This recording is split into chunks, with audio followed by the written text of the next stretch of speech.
You yourself said that you had been taken to the hospital in a straitjacket. What fucking year is it?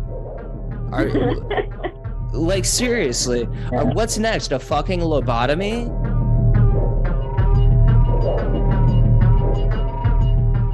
You're listening to the latest dose of Bipolar Recorder. This podcast may cause dizziness and blurred vision. Enjoy.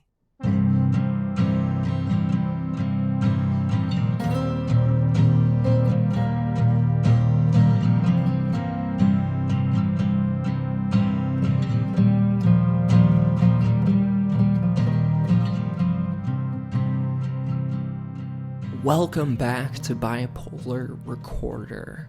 I'm your host, Hunter Keegan. The show is now officially 1 year old, and we're back with another incredible series of interviews with individuals who live with serious mental illness, also known as SMI. Namely, we focus on bipolar disorder and conditions that occur comorbidly with bipolar disorder. This show is all about educating the public about mental health and well-being, exploring the wild and beautiful minds of neurodivergent people, and creating a sense of community. You're never alone, and together we will learn about and navigate this insane world of SMI. We've already had dozens of amazing guests come on to share their lived experiences with SMI, and this next series of podcast installments will be no different, except for one key thing I can share with you at this time. Bipolar Recorder is going to begin featuring full-fledged mental health professionals. For this series of installments, we will hear not only from individuals with lived experience with SMI, but from professional mental health care specialists who have offered to share their expertise and insight for the show. However, for now, for this latest installment, this reawakening of the pod, I wanted to start by having a good old-fashioned peer mental health chat. So a good friend of mine named Morin came on for an interview. Megan is a young woman who lives in Texas. Not unlike myself, she lives with bipolar disorder type 1 with psychotic features. Also like myself, she has a day job, but also works on many moonlight projects, such as recording music, writing books, and advocating for mental health. In this conversation with Megan, I really wanted to focus on psychosis. See, over the last couple of years, Megan has had a couple of really gnarly psychotic episodes, and I wanted to use this installment of the podcast as an opportunity to shine light on what psychosis is really all about and how it can manifest for some people. This episode focuses heavily on manic psychosis, but psychosis can occur during either manic episodes or major depressive episodes when it comes to bipolar disorder. Not all people with bipolar experience psychosis. However, both of the primary bipolar subtypes, bipolar type 1 and bipolar type 2, can both have psychotic features. Psychosis within a clinical context means that somebody is experiencing a break with reality. On a very basic level, that's what you can think of it as. Symptoms may cause someone to believe things they wouldn't normally believe, such as that they are controlled by the phases of the moon, under government surveillance, or perhaps being stalked, just to use a few examples. So Megan and I spend a lot of time talking about delusions, which are false thoughts, and also we talk about hallucinations, which are false sensory perceptions, such as sights, sounds, or even smells that aren't really there. Please note that during this episode, Megan discusses a non-traditional treatment method she is experimenting with that involves nutritional supplements. Please remember that we are not offering medical advice on this show. Megan is simply sharing about her own journey and where it's taken her to right now. There are a couple of mild, relative to what we usually feature on the show, content warnings for this installment. Megan and I talk a bit about suicidal depression. We go very in depth about psychotic symptoms and also talk about involuntary hospitalization. If those are sensitive topics for you, you may want to consider checking out a different episode of Bipolar Recorder for today. With all of that said, I'm really excited to get started. Let's go ahead and begin with the show.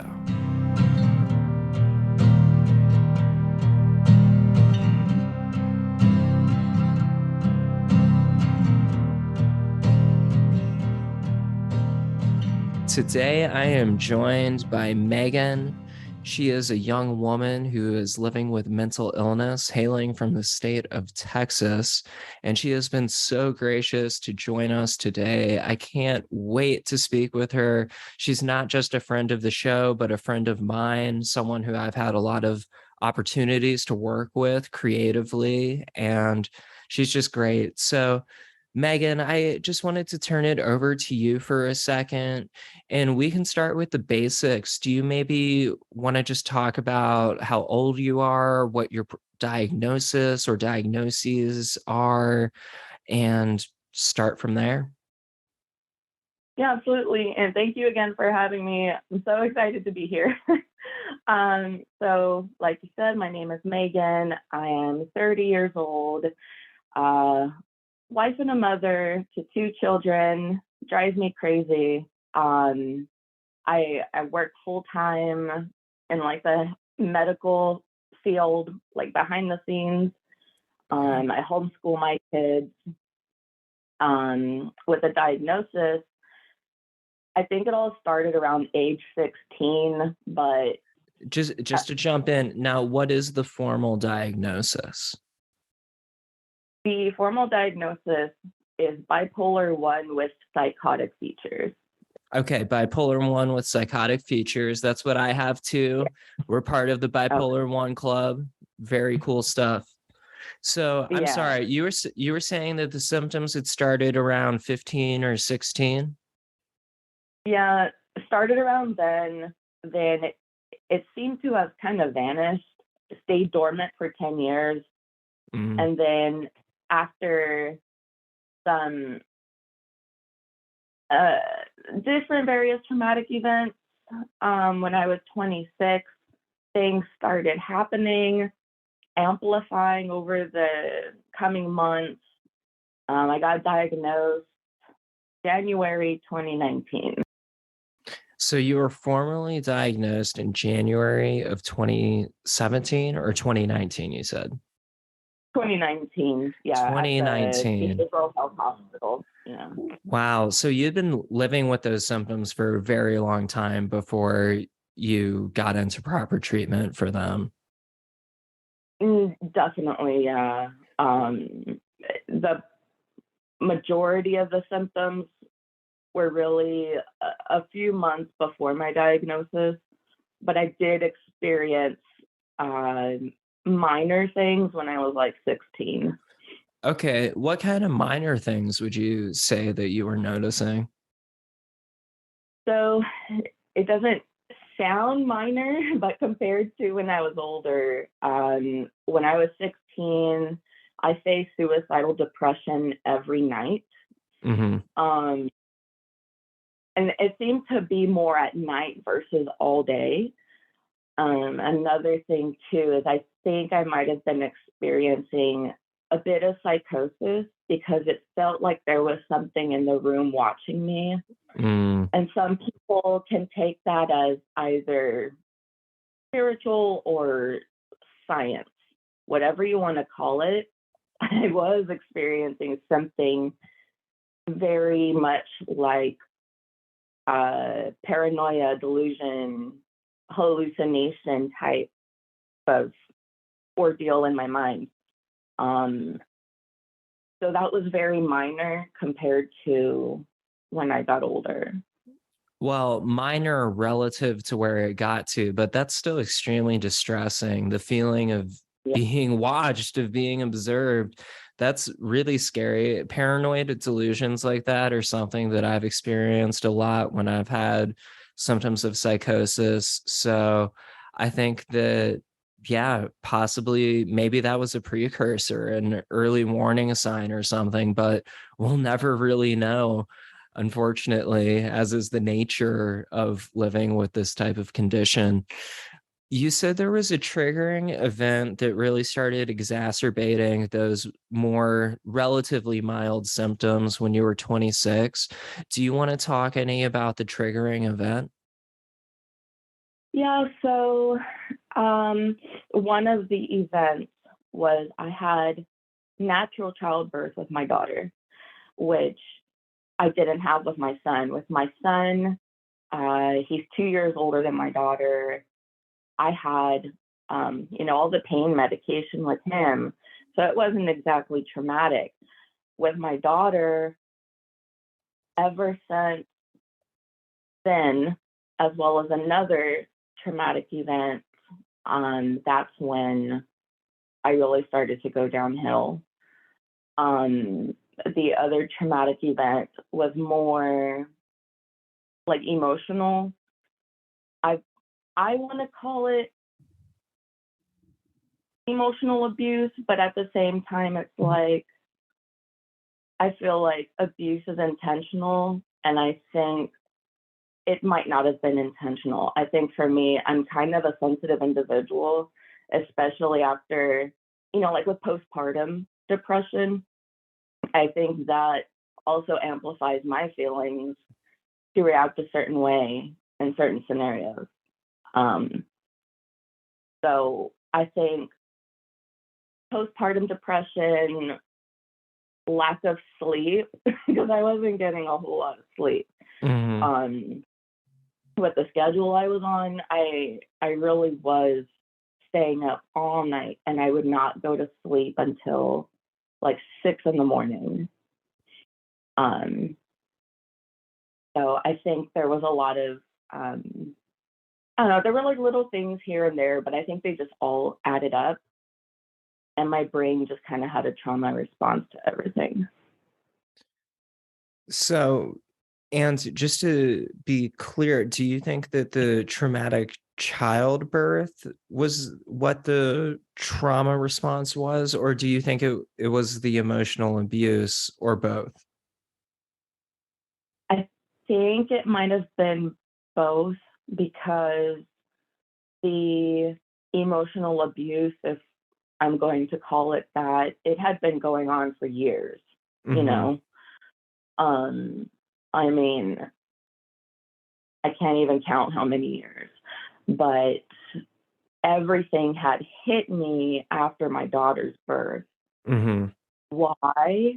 The science behind it, I don't know. I just Well, know that that's what happened.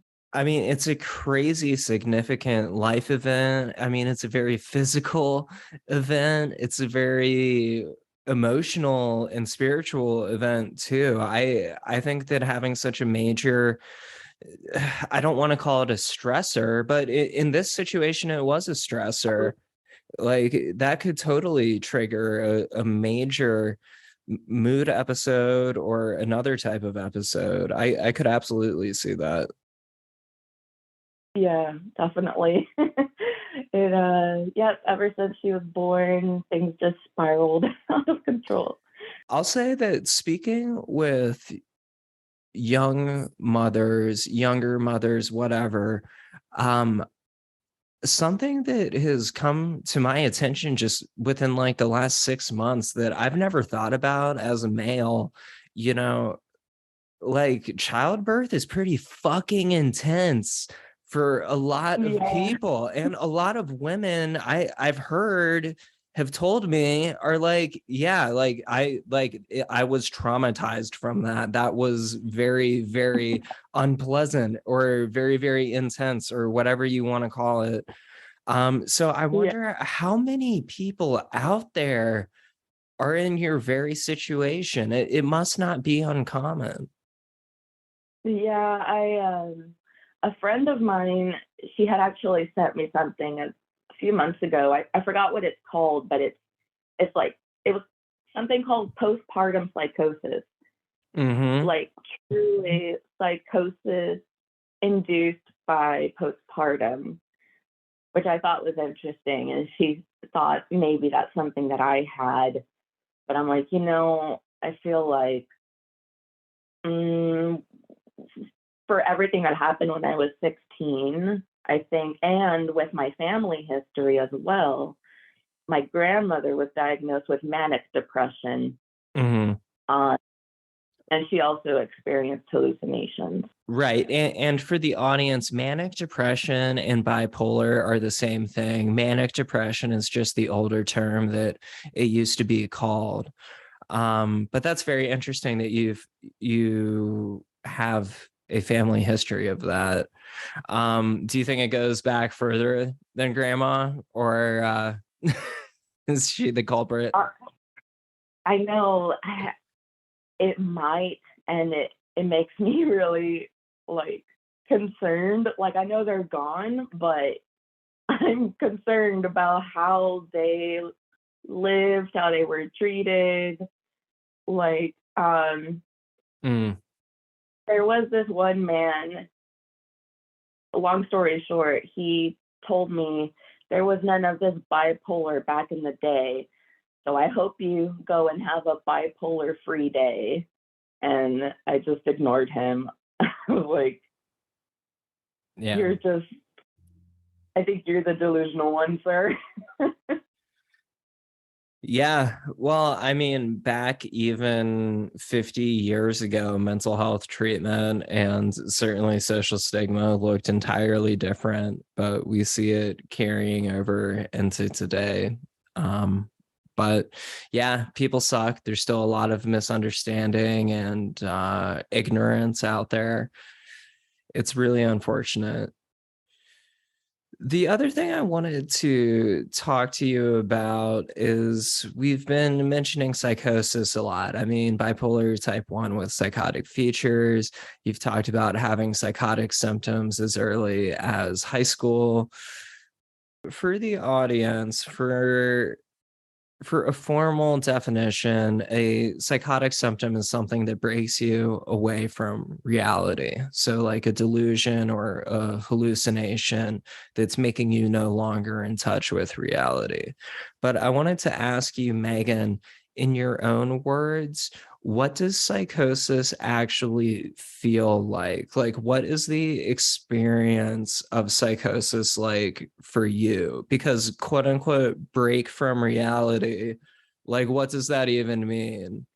Are we talking like majestic fucking Disney World shit or? I feel like for me, it's it's a bit of a more of a distortion of what's real, or maybe for me, sometimes it feels like it's a what do you call it, like a third eye being Mhm. open, Yeah. or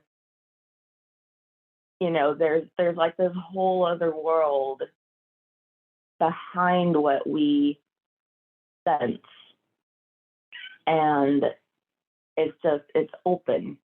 Like I sense all of it now with almost all of my senses. Yeah, almost like that feeling of a veil being lifted, or maybe a veil coming down. I don't even know how I would describe that feeling. Some people have told me that the feeling of like hypomania is actually kind of similar to like the come up of a psychedelic mushroom trip. And I actually see that. Like, I don't know if you've ever used that type of thing, but there is like this weird, trippy, otherworldly, third eye opening kind of feeling just during the come up alone, not when when you're actually tripping too, but what I'm talking about is specifically during like the first half hour that you've dosed psilocybin. So that's something that's been kind of interesting that I've been hearing, and I think, you know, maybe that's an accurate way to look at it too. When you're experiencing psychosis, do you mainly have delusions and hallucinations, or just one or the other? I think they're usually combined because I think it's more they kind of work in tandem, but I think the hallucinations prompt me to be delusional about them, Mm-hmm. you know, and then they just kind of go back and forth, kind of together at the same time. Sometimes paranoia is thrown in there, but that one's kind of like a third wheel. Yeah. So, like, a delusion would be a false thought, a hallucination would be a false sensory perception, like a false vision or sound or what have you. And when these two things, like for me, with I've had a couple of really bad psychotic episodes, and the first one was during a period of mania. And when it started off as just delusions. And then over a few weeks, it graduated into also having like really elaborate hallucinations and stuff too. Like it was really scary. And I think that when people hear the term psychosis or psychotic, they think of like Hannibal Lecter or some shit. But really, it's not a angry or violent frame of mind necessarily. It's like a very disorienting and scary and confusing frame of mind to be in. Do you feel that you were traumatized by your psychotic episodes at all? Have you ever had that kind of takeaway? 100% because when I left the hospital, I was there for a good several weeks, both inpatient and outpatient. I was put on medication, the whole ordeal. And after a few months after accepting my diagnosis, because I was in denial, I was scared of myself. I was scared of, like, I would have anxiety about the fact that I can hear things, see things, and even smell things that aren't there. And I just did not want that to happen again. Mhm. Um, the things I experienced, they weren't, um, like you said, they weren't exactly like filled with violence. The things I would hear were more like my name or someone saying, hey. Mhm. Um, there was one time I heard the word knife, but that was it. That's Mhm. about as violent, quote unquote, that my my hallucinations got. But yeah, it definitely left me traumatized. I was like, nope, I don't want that anymore. So, what was the hospitalization experience like? Was that because of a psychotic episode? Yeah. So I was taken to the emergency room and I was admitted through there. Mhm. That experience for my family was horrible because they didn't let them know that they moved me to a completely different facility. They actually found out through a HIPAA violation that Mhm. I was moved. But looking back, like pretty much all mental health hospitals, there could be some vast improvements, but at the same time, at that point in time, it's the best place for you to be, even though it's horrible.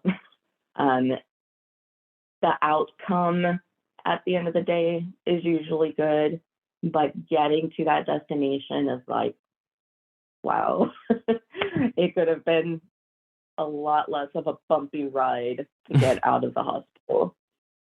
What was your ride into the hospital like? Did you go with family or with cops, or how to, like, by yourself? So my husband and my dad, they took me to the emergency room. They had me stay the night. The next morning, I was in the back of an ambulance and I had the straitjacket on. Like, it wasn't tight, It's but fucking it horrible, was, though. It's disgusting that yeah, stuff like that is even used against a human being who's in need of medical help. yeah. I mean, that's where I was, though. Yeah, that's where um, yeah. I'm sorry, go ahead. no, yeah, but that's pretty much it. Family took me to the ER, but then the hospital transported me by myself without notifying my family. So it's kind of weird because I would often hear, like, well, you're an adult, so you can handle this yourself as the patient. Mm-hmm. And it's like, well, why do you think I'm here? Obviously, I can't handle everything myself. Otherwise, I wouldn't be here right now. Did they explain to you what was happening, that you were being transferred to a new facility, that your family had not been contacted? Did they tell you when you would be able to contact a family member or trusted loved one? Was there any I of feel like that? there there probably was, but not I mean, with it's hard to a think back and remember on specific yeah. things like that. Yeah. But I think overall, no. I Yeah. feel like the answer is no, because if the That's how I answer is feel yes, too. okay. I feel like it was no in my case as well. Like I feel like it was totally ambiguous, thrown into a fucking meat grinder. Cops, EMTs, hospitals, doctors, intake people, like fucking scary shit. And people don't understand that, like, it is like the inpatient hospital experience, in my opinion, is completely draconian, completely off base, not helpful. I would actually argue against something you previously said, which is, I think in a lot of cases, they're not ideal locations for someone who's in a mental health crisis. I think that if there were facilities that existed that were more based around, like, hey, this is going to be like low stimulation, we're going to be outside, there's going to be nature, and then, of course, you have the liability issues that come along with all of that. But what I'm saying is that I don't think an inpatient hospitalization experience should be along the same lines as like being arrested and jailed. I have a lot of issues with that. Yeah, I mean, I I feel like they need to think outside the box with these facilities instead of just treating us like cattle. Yeah. Cattle that can't even have a proper shower because they're worried that you're going to drown yourself in the shower. Like, it could be a lot better, but at the same time, I understand they're thinking more from uh, they need to think a little more like us with like what we actually need versus what they need. Like, they need, both worlds need to meet in the middle somewhere. Yeah, I think there needs to be a lot more outreach and communication and dialogue happening between healthcare providers, healthcare juggernauts, such as, for example, in Northern Virginia, Inova Hospital System. I think there needs to be more of a dialogue between like those organizations and the actual seriously mentally ill community of people who are in this country. It's not an insignificant number of people. And I think that without the input from the community, then change will never be possible. Shit will still be these old, outdated, even counterproductive. Like in my case, my hospitalization left me feeling so suicidal. I didn't know what I was going to fucking do. Um, Things need to change. And I think it starts with humanizing these conditions. I think that you yourself said that you had been taken to the hospital in a straitjacket. What fucking year is it? Are like seriously, what's next? A fucking lobotomy? Like what are they doing? What are they thinking? And to be so you've got that situation, you have maybe a little bit more common of an example, which would be being handcuffed by police for their safety, is, you know, because you're so dangerous, because again, you're being stereotyped and being prejudicialized, that's not a word, but you're being stereotyped and you're being treated as if you're a violent person when there's no indication that you've ever acted that way. Sure, you might be acting weird, you might not be acting coherently, but does that mean that you're in immediate risk of harming yourself or somebody else? I don't think so. I think that there's a lot of societal perceptions that uphold how people are quote unquote supposed to act. And I'll stop ranting now.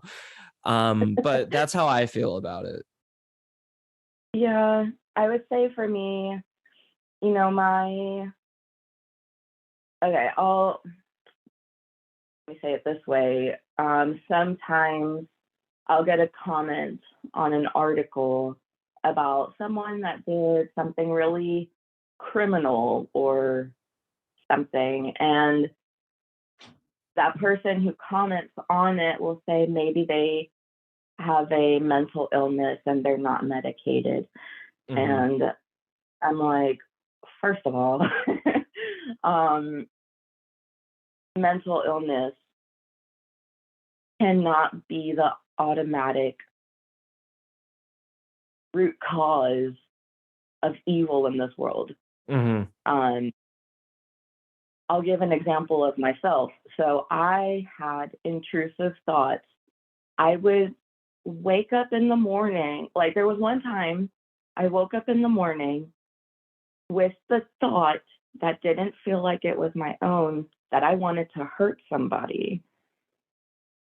It was an intrusive thought.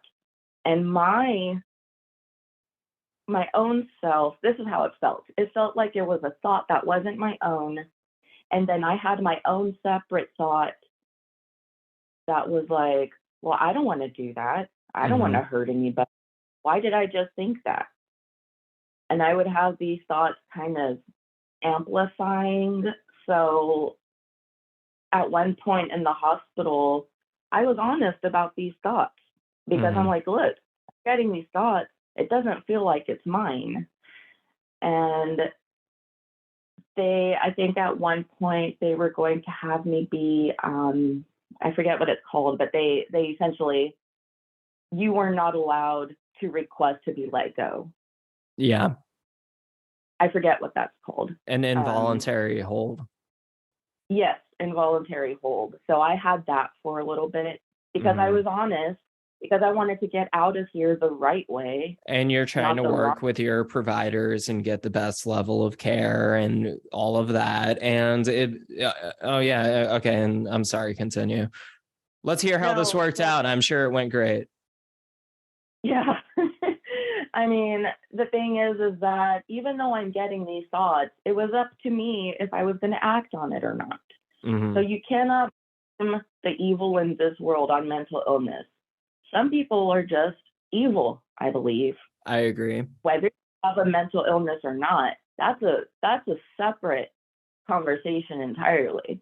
Absolutely. Because I have, unquote, evil, intrusive thoughts, but I didn't want them. I didn't act on it because that's not me. Hmm. Of course. Yeah. It's not in your nature. And I think also that having violent thought is a completely normal psychological place to be in. Everyone has violent thoughts all the time. It's just that they don't act on them.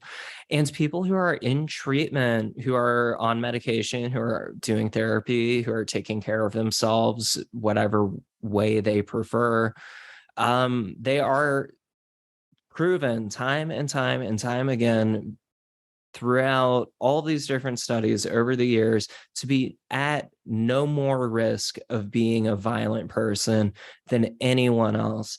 I was speaking to someone not too long ago while trying to network for my mental health advocacy projects, and I was speaking to this person, and he was interested in the projects I was doing, but he said something that was very offensive to me, which was that effectively any violent behavior automatically means that that person is mentally ill, because violence is always a social thing that happens between two people, and therefore blah blah blah. And it was like, it was just not making sense to me already, and I should have fucking said something about it, but I didn't. And these days I'm trying to be more vocal about that. Like, hey, there is really, really evil stuff. And then there is medical conditions that people have that don't make them evil. They might make them act different, but not in a way that's going to be fucking your day up. Um, I mean, just look at all the people driving in traffic. Like, you can't tell me that everyone on the road is violent because they have a mental illness. yeah. Is every reckless driver mentally ill? I don't think so. Probably not. I think we're human, and that human beings do lots of fucking crazy, stupid, fucked up shit. Um, but that's not to say that we're all mentally ill. What are some examples of bizarre psychotic thoughts you've experienced? Um, I the major things I would experience was so I grew up, in a religious home. So that kind of trickled over into my adult life as well. I've heard that can be pretty amplified if you have a mental illness, like, well, I'll just say for, bipolar mania, that can be amplified. So for me, I often thought that there were demons and angels and Jesus and all, like, Mm. all this on in my house. And that's why I couldn't sleep, because I thought everyone was talking to me, was fighting for me or against me. And I felt like spiritual battle was what it felt like day in and day out. So that would, with hallucinations, I would hear things. I thought demons were talking to me, trying to get my attention. So then the delusions of that was kicking in because I thought there were demons there. Mm-hmm. And then paranoia with that too, like, well, I really don't want you here. So I'm paranoid about the fact that there's going to be more of you. What's interesting to me is I used to smell music. Mm-hmm. So whenever like certain Christian songs would play, a sweet smell would come through my phone. Wow. And then on the flip side, non-Christian music, a really foul smell came through my phone. But these days, my playlists are odorless, so now I can listen to whatever I want without worrying about what they smell like. That's amazing. I'm so happy for you, for that. So you're talking about olfactory hallucinations, which a lot of people have no idea that that's even a thing. But yeah, you can smell like aromas and stuff that aren't even there. I've never had that happen, but speaking to you, obviously you've had it, and there's been a couple of other people on the show who have spoken about that as well. So I find that super interesting. It is just so crazy what our minds can do when left to their own devices, or when some wires get crossed a little bit here or there. Yeah. But I think that something that's really, really hard to think about, and I reflect on this a lot, is what is it like for you reintegrating with reality after you come down from one of these episodes? Because it's not easy realizing, oh yeah, I wasn't connected to the lunar phases or whatever. I am not a top secret spy under investigation by Soviet Russia. The year is not 1983. Like shit like that. You know what I mean? It's not easy at all. It's really, really hard. And in my experience, it was really embarrassing. So I was just curious to hear like how your experiences with that have been. Oh, it was a time, a very humbling time and embarrassing, like you said, because my symptoms, I'm a very open book. So everything was out on Facebook, everything was out at work. Like, so being reintegrated back into societal norms, like, hey everyone, that was just a little show there. No, it was really, really hard because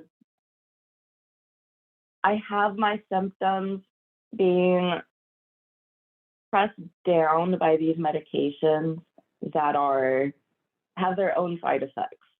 Mm-hmm. So trying to act like I had to try to act normal, you know, so that people could, understand, like, this is just a mental illness. But yeah, it was really hard. I was overdosed on a bunch of medications so that they could get my symptoms down. I mean, I had child When you say protective. overdosed, do you mean over medicated? Just to be clear. I was, Because like when I um, hear overdose, I think like acute drug intoxication and then dying. oh no, no. So I maybe had like a few pills, but I had like the max dose that they could give me. Okay. Um, Even though it would like make me sleepy, I would have flat effects where, you can't really show any emotions. Liquids would spill out of my mouth. Wow. Um, yeah, like it was a really rough year. 2019 was like a really bad year for me. But Mm-hmm. at the same time, it was good because I was getting things taken care of with my mental health. But I was also saying that I had child protective services on me as well because I was not allowed to be alone with my children for like 6 months.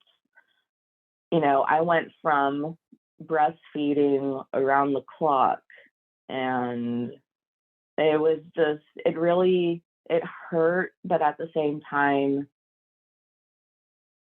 I needed everyone to know how much I love my kids. So I was like, if I need to be on these medications, and so be it. If I need to have social workers on me, then so be it. Like whatever I need to do, I'll do it. For them, I'll do it. I I won't do it for me. I'll do it for them. So in that situation with social services and all of this drama and everything, In one of our previous conversations, you spoke about being required to take medication during that time period as part of a compliance with some sort of agreement or stipulation that CPS had put in place. What are your thoughts on that now? Do you think you ever should have been mandated by the government to take a specific medication despite it causing side effects, like not even being able to hold liquid in your mouth? I mean, I feel like it's it's a very close-minded approach on their part, because what if I preferred more of a holistic approach my Mm-hmm. entire life? What if this like went against everything I believed? Um, I feel like, yeah, just close-minded on their part. Um, Another thing too is that I understand they wanted to prevent things from happening, but at the same time, like, I have no history of anything, Right. only a speeding ticket my entire life. Mm-hmm. I All things should have been considered, and I do appreciate the not being alone with my children portion, because I didn't want them to see me be suicidal or manic. Um, so I felt like I needed that support as a mother, to have someone there at all times.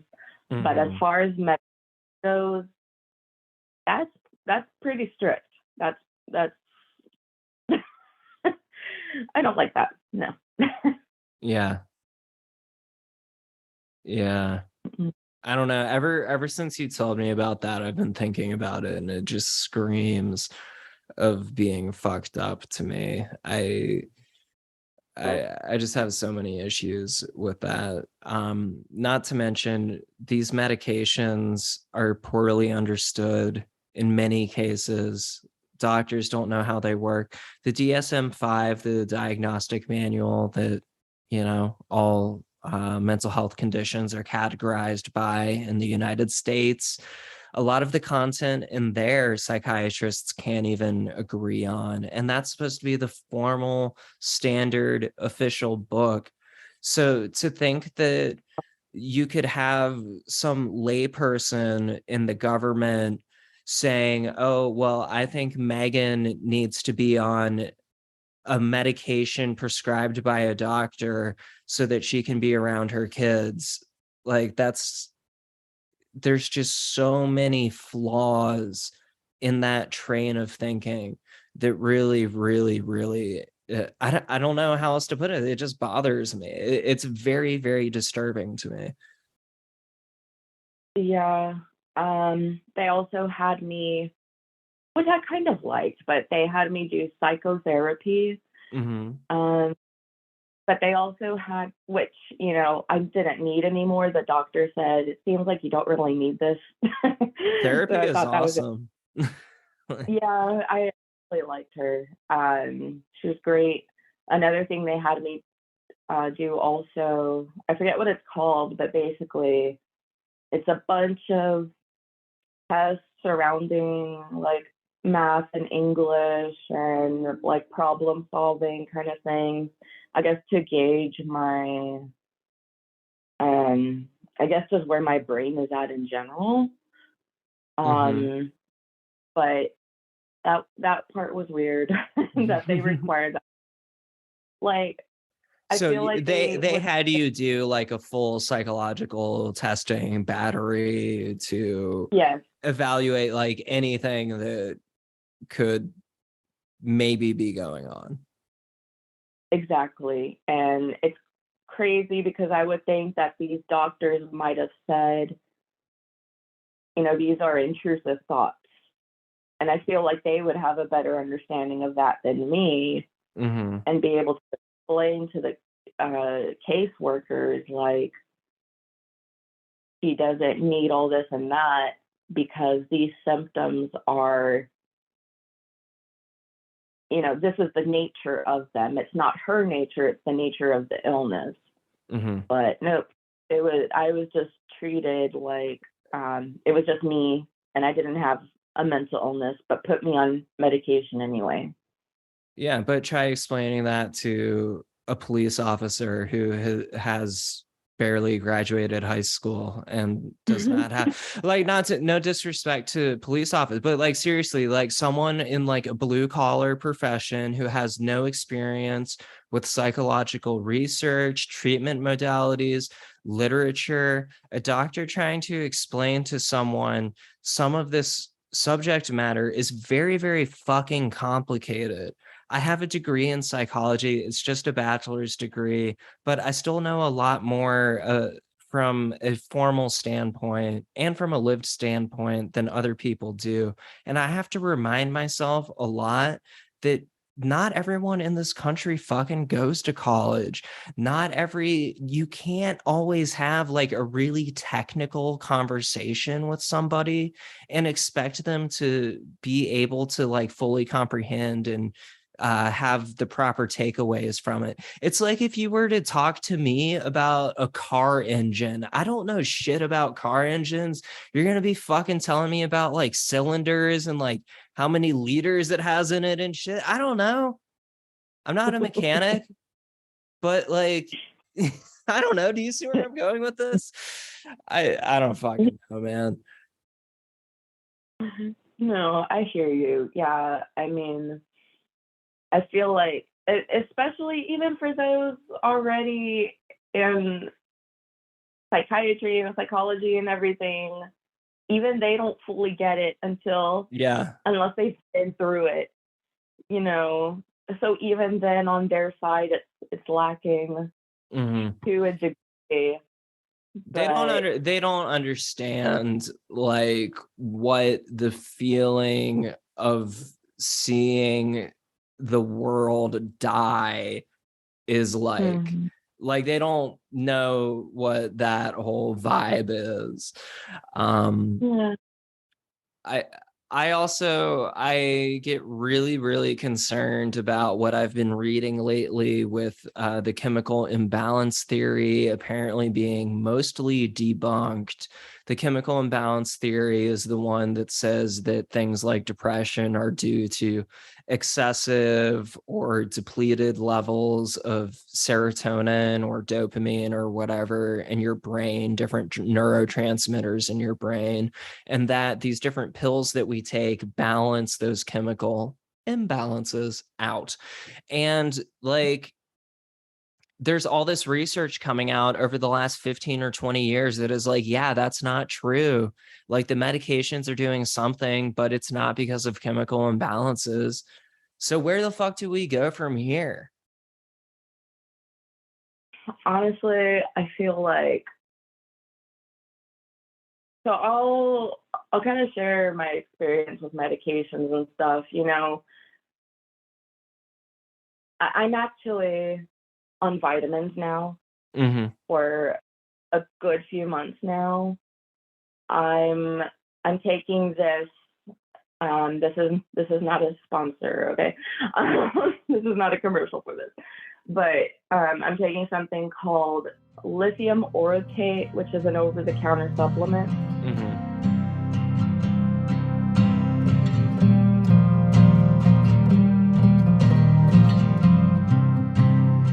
I have a very important disclaimer that I need to share about the following segment. At this point in the conversation, Megan mentions a couple of non-traditional things she's trying to use to maintain her baseline stability right now.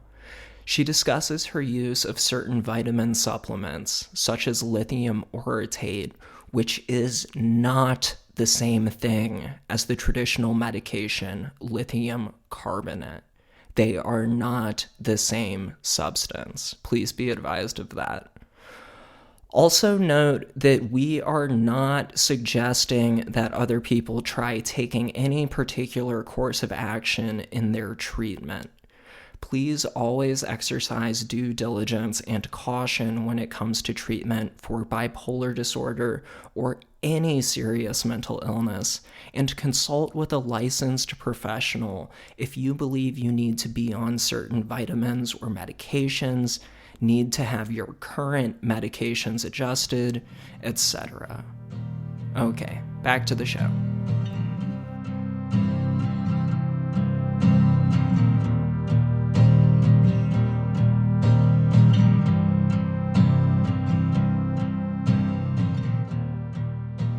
Doctors, they'll be like, I've never heard of that.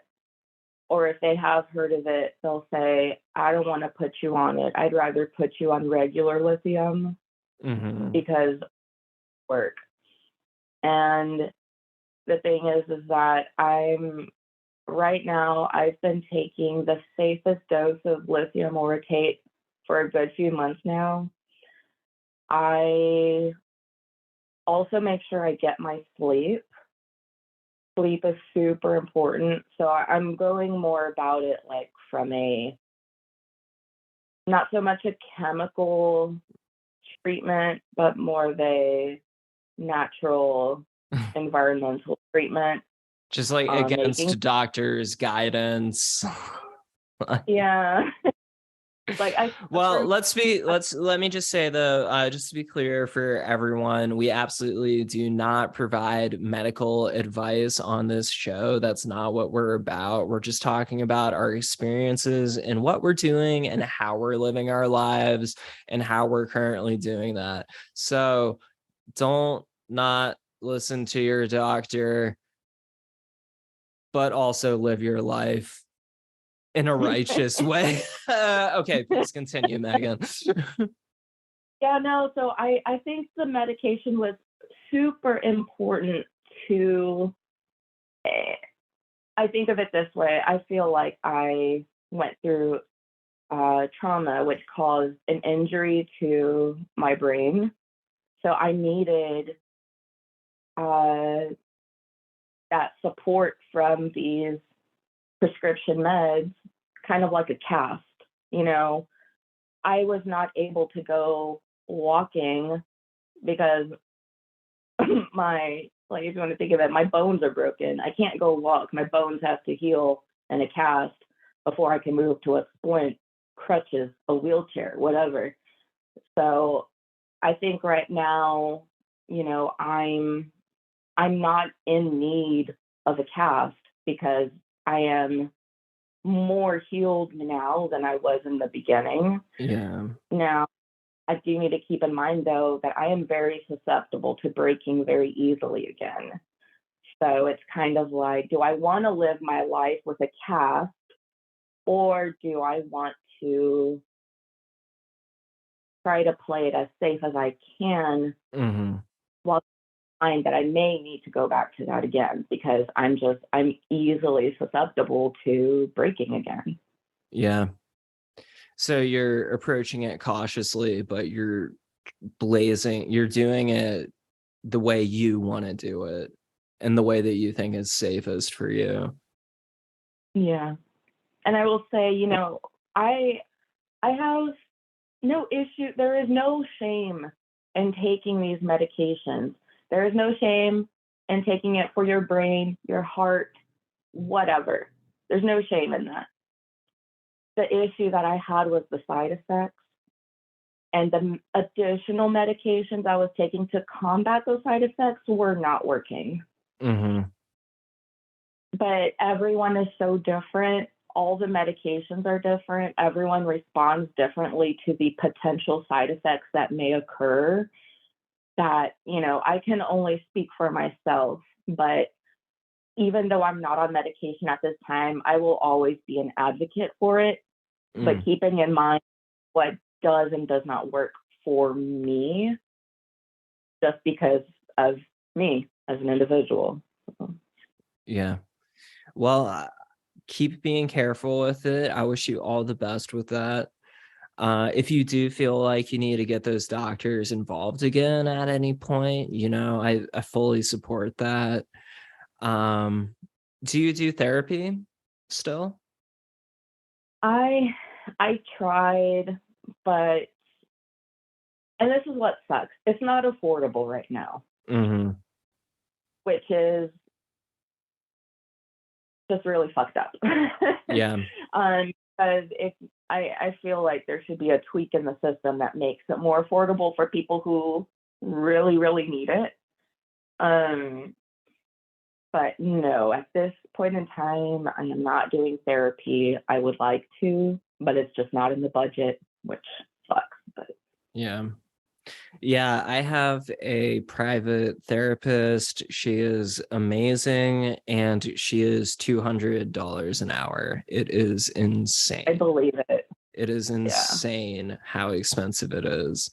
And a few times a month of that, like, it adds up very quickly.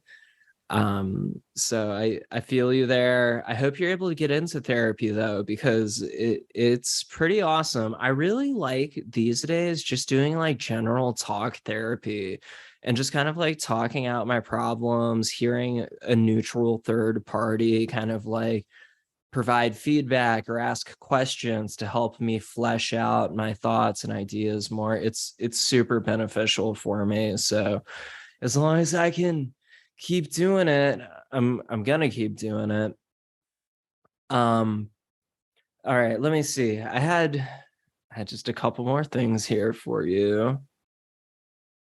What is the number one self-care strategy that you would recommend to people right now?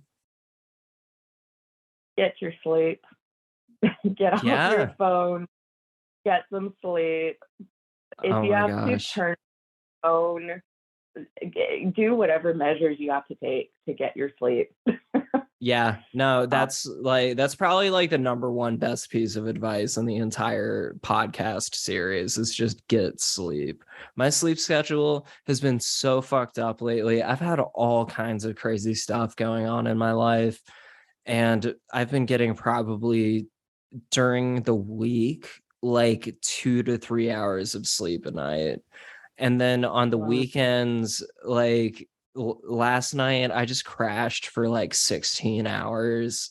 Like it's all over the place. It's so bad. yeah, I've definitely been there. I think for me, having a schedule, especially with the kids, Mm-hmm. having a in my life prompts me to be like, okay, I have to be in bed at this time because I have to be up at this time for not only myself, but for everyone else. I've heard that schedules are really good. Um, do I stick with them? Not really, but I plan these things. Sticking to them is another story. But um, yeah, sleep, I would say, is number one. Because it'll, for me, it triggers mania if it's an ongoing lack of sleep going Yeah. on. And the higher you go up, the harder you come down. So, Mm-hmm. and then it just back and forth, back and forth. So, get your sleep. Just get your sleep. Love it. Fantastic advice. And what is your biggest accomplishment that you're proud of at this time? I would say, I don't know. I don't really know how to say it. I'm just really glad that I'm now at a point where I'm stable on vitamins. I never thought that would be possible. Um, but I do need to be careful, but I'm really proud that I stuck it all out. It was a really rough 3 years with side effects. So I'm really happy. I'm really proud that, I took the time to wean off, because if you quit cold turkey, Mm-hmm. that with these medications and the nature of the illness, quitting cold turkey is probably one of the worst things you can do. Yeah, You, absolutely. For anyone listening, absolutely do not immediately cease a medication that you've been on for a while without talking to your doctor first. Um, you can have withdrawal effects that can, in some cases, even be fatal. So you have to, yeah, be careful. yeah. So I would say for me, I'm proud of the fact that I stuck it out. I stuck it the fuck out, and I waited. I was patient. Just took it day by day, and now I'm here. I never thought I would be here. I feel like myself prior to my daughter's birth. Wow, I love that. I love that for you. I don't know, there's just something about the way you said that that really spoke to me. I think when we can look back on simpler, happier times in our lives and really be grateful for them and appreciate them and realize how powerful it is once we're able to recapture that, even to an extent, it's just amazing. So thank you for saying that. Yeah. Thank you. What's something that you're looking forward to? Looking forward to I so with having two kids and with weight gain being a side effect of these medications, I'm looking forward to utilizing and introducing more vitamins to help with kind of like how you said earlier, like with levels of, I guess, hormones and stuff going on. I'm looking forward to losing pretty much every negative thing that I have gained over the past 3 years or 4 years. I can't do math. I think these vitamins that I'm taking, I cannot do the low dose for that everyone else does. I have to do the max amount that is safe. So I'm really excited about the fact that I'm losing all the negative things in my life. And I think when I lose all this weight that I've gained, it'll just show physically what's been going on inside of me. So I'm looking forward to fitting in my pre-baby jeans. I might still have them. So I totally hear you about that. And I mean, when you're talking weight gain on psych meds, you're usually not just talking a few pounds. Like or like literally 30, 40, 60 pound, like massive weight gain can occur on some medications for some people. I can't do math either, so don't feel bad about that. But I do want to just remind you, and I think you know this, but just just for due diligence purposes and the sake of hearing my own voice some more, I'll just say make sure that you keep your treatment outlook on the future in your schedule and whatever the fuck you plan on doing, just keep it adaptable in case these vitamins, there may be issues with them. You may have to go back Right. on to traditional medication at some point. And I think that what's important, from what I'm hearing from you, I think what's important at this stage is to keep very close tabs on what you're taking, how you're taking it, how you're feeling, and also staying in touch with a psychiatrist, even if they're just monitoring nutritional supplements. And I'm not sure if you're still in touch with a psychiatrist or if you're not, or maybe just working with a GP right now or whatever. But psychiatrists can help monitor vitamin and supplement levels and stuff like that too. And I just want to mention that because it can be dangerous to, you know, go completely off of something. And sometimes, and this is just in my own life, again, just speaking from experience, but sometimes I'll make a change and like I'll feel like it's the greatest change and I've just been killing it for like 6 months. And then it starts to get weird again. And Yeah. yeah. I'll keep that in mind because I think it was more the last psychiatrist I had. He was wanting to increase dosages before I even did a trial Yep. of the medication. So I think that particular psychiatrist, I'm just like, no. Mhm. But I think having someone to help monitor is a great idea. So I think I might actually check into that because, I can't just do this all by myself, you know.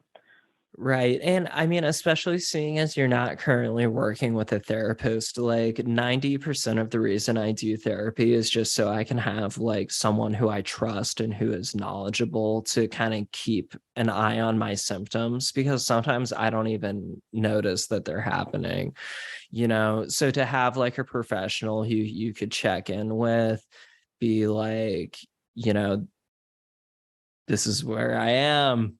These are what my thoughts are.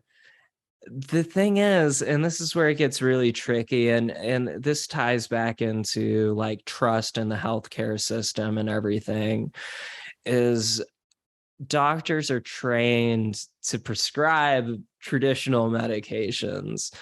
You're not going to find many doctors out there who are going to be like, oh yeah, an over-the-counter lithium supplement. That's fine.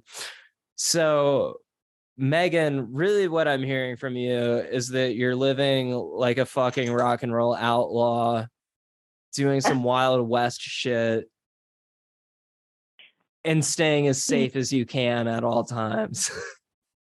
I'm a responsible rebel, is what I'm being. Yeah. You've got to be responsible, especially with those kids, Yeah, Yeah. for sure. Well, is there anything else you'd like to share with the audience that we haven't already touched on? We're coming up right on 1 hour. I would say just don't give up. You know, there will be hard times, but that doesn't mean those times are going to last forever. Um, I'll just share my story as proof. I had a pretty severe case, and it's like, look where I am now. But at the same time, you need to be mindful that, I was living a quote unquote normal life as a Mhm. mother of two, working my career. I was living that normal life. And then all of this shit happened Mhm. because to me, it's inevitable. It's just my illness. It's always going to be there, but sometimes it'll be dormant and sometimes it'll be very active. So, just there, you have to, a lot of self-reflection, a lot of forgiveness too. It's not your fault that you have this. It's not your fault that you're thinking these things or experiencing these things. Um, it's an illness, very complex illness, but if you think of it kind of like heart problems or broken bones, it kind of helps put into perspective that, it's treatable at this time, maybe not curable, but that doesn't mean it won't be in the future. So just keep trucking on. Keep on trucking. All Yeah. right. Great. And do you have any music, articles, social media, blogs, etc. that you would like to plug for the crowd at this time? Sure. So I I am a singer slash songwriter. I do have some stuff on Spotify. as well as YouTube. Just look up Megan Morin, and you'll find me. I also wrote a book called Undiagnosed Inside a Psychotic Mind. It's pretty much everywhere online. You can also get it printed if you want. I have it pretty cheap, if that helps. It's a pretty short book, but that book really helps kind of capture the logic behind the illogic of what was going on inside my brain. So you kind of see like really what it's like inside a psychotic mind, like what the thought process is and everything. You get a sneak peek into life inside the hospital and interacting with individuals there. That's pretty much all I have. I do have other social media also. If you look up my name, you'll most likely find me. So yeah, I'll be there. For sure. And we'll put all of that in the episode description. How long ago did your book come out? I want to say, it might have been this year, I think, actually. I think Maybe. We're not sure. I think it was this year. Yeah. I think I wrote it in like a month because I was like, I just wanted to get everything out there as soon as possible before I forget. Mhm. So yeah, it didn't take long to write it. And so self-published because I was like, I'm impatient. I'm not going to go the other route. I'm just going to self-publish. So yeah, it's been out there since like this summer, I think. That's awesome. Inside a Psychotic Minds by Megan Morin, right? Yeah.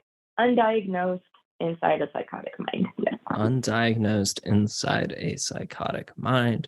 That's a better title than my book. I hope you keep writing though. Writing is a fantastic therapeutic outlet. So is music, as you know. Megan and I have collaborated a little bit here and there over the last year on some songs and brainstorming sessions and things of that nature, which has been pretty cool.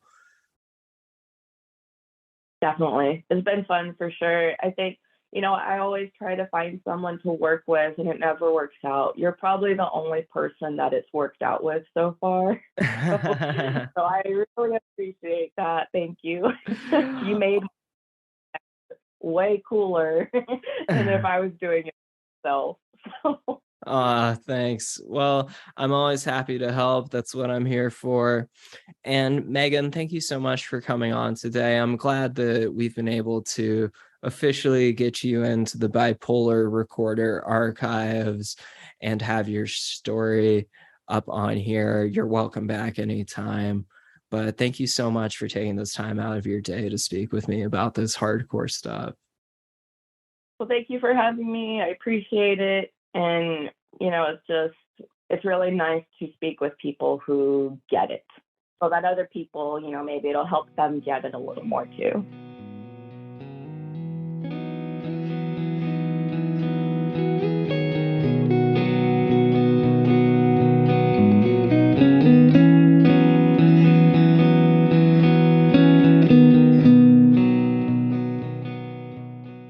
Megan's current approach to self-treatment involving vitamin supplements is non-traditional in nature.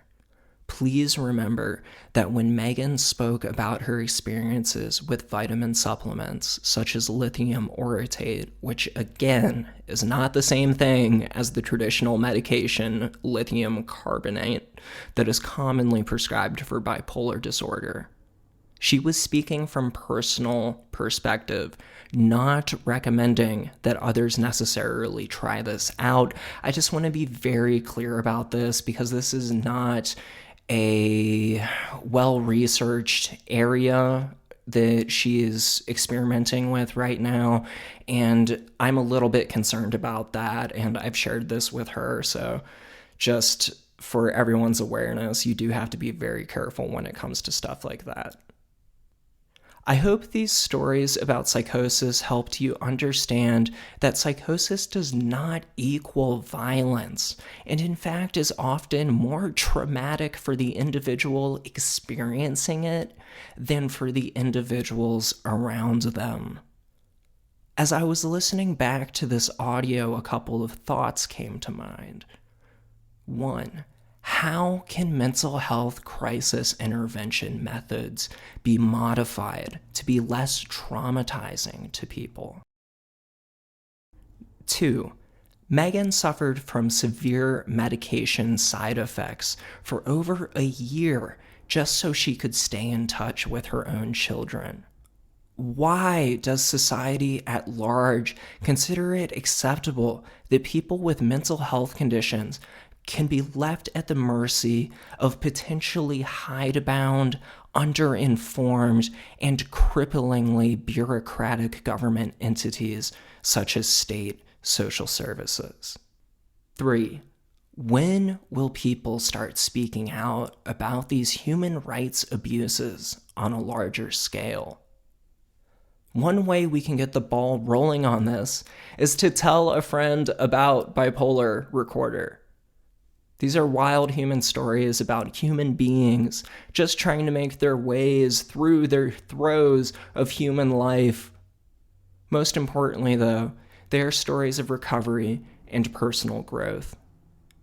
If you like this show enough to want to make a financial contribution to keep things running, I do independently finance this and all other projects I currently work on. Or if you want to potentially be featured on Bipolar Recorder, check out www.bipolarrecorder.com for more information. My name is Hunter Keegan. Thanks again so much for joining me today. Tell a friend about the show. Check out the website. Most importantly, help end the stigma and have a great day, evening, or night wherever you are.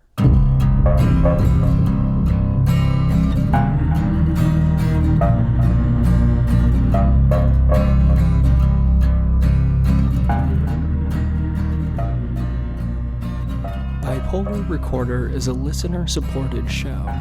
To help keep the show running, consider checking out our Patreon page or visiting bipolarrecorder.com. Unless otherwise stated, the hosts and guests on Bipolar Recorder are not licensed mental health professionals.